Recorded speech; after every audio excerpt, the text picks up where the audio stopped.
கர்த்தருடைய பரிசுத்த நாமத்திற்கு மகிமை உண்டாவதாக. இந்த காணொளி வாயிலாக உங்களை சந்திப்பதில் மிகுந்த மகிழ்ச்சி. பிரியமானவர்களே, இந்த நாளின் தியானத்திற்காக மார்க்கு புஸ்தகம் 5ஆம் அதிகாரம். அந்த 5ஆம் அதிகாரத்தில் லேகியோன் என்கிற பிசாசு பிடித்த ஒரு மனிதனை குறித்து என்ன செஞ்சிருக்கு அங்கே எழுதப்பட்டிருக்கிறது. அந்த மனிதன் கல்லறையில் இருக்கிறான். போட்டுக்க ட்ரெஸ் இல்லை. கற்களால் தன்னுடைய சரீரத்தை கீறிக்கொண்டு இரவும் பகலும் கூக்குரலிட்டு கதறிக்கொண்டு இருக்கிறான். இவனுடைய கூக்குரல் தேவ சமூகத்திலே போய் எட்டினது.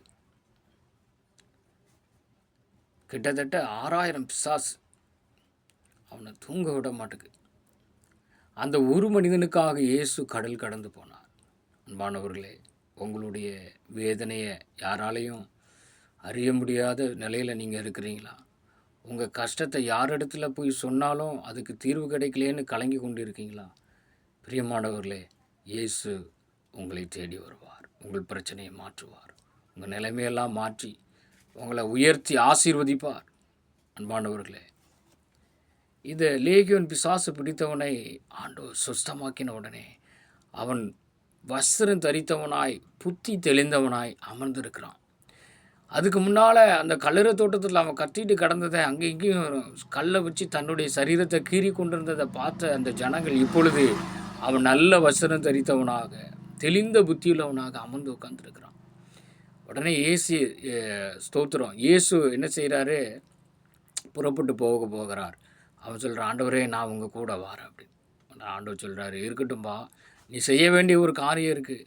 கர்த்தர் உனக்கு இறங்கி செய்த நன்மையை உன் வீட்டாருக்கும் உன் இனத்தார் இடத்திற்கும் நீ சொல்லு அப்படின்னு சொன்ன உடனே கீழ்ப்படிஞ்சு அவன் என்ன செய்கிறான்? அந்த தெக்கப்போலி என்று சொன்னால் 10 பட்டணங்கள் கொண்ட நகரம். அந்த தெக்கப்போலி முழுவதும் அவன் ஆண்டவர் இயேசு அவனுக்கு இறங்கி செய்த நன்மையை அந்த பட்டணம் முழுவதும் அவன் சொன்னான் என்று சொல்லப்பட்டிருக்கிறது. அன்பானவர்களே, மீண்டும் அக்கறைக்கு வரும்பொழுது ஒரு திரள் கூட்ட ஜனம் இயேசுவை சந்திப்பதற்கு இவன் ஒரு காரணமான. அன்பானவர்களே, இயேசு உங்களுக்கு எவ்வளவோ நன்மை செய்திருக்கிறார், அற்புதம் செய்திருக்கிறார், ஒவ்வொரு நாள் செய்து கொண்டு இருக்கிறார்.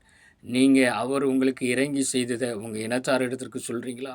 உங்கள் குடும்பத்தின் இடத்திற்கு சொல்கிறீங்களா? இயேசு எப்படிப்பட்டவர் என்று நீங்கள் அவங்களுக்கு சொன்னால் தான் தெரியும்.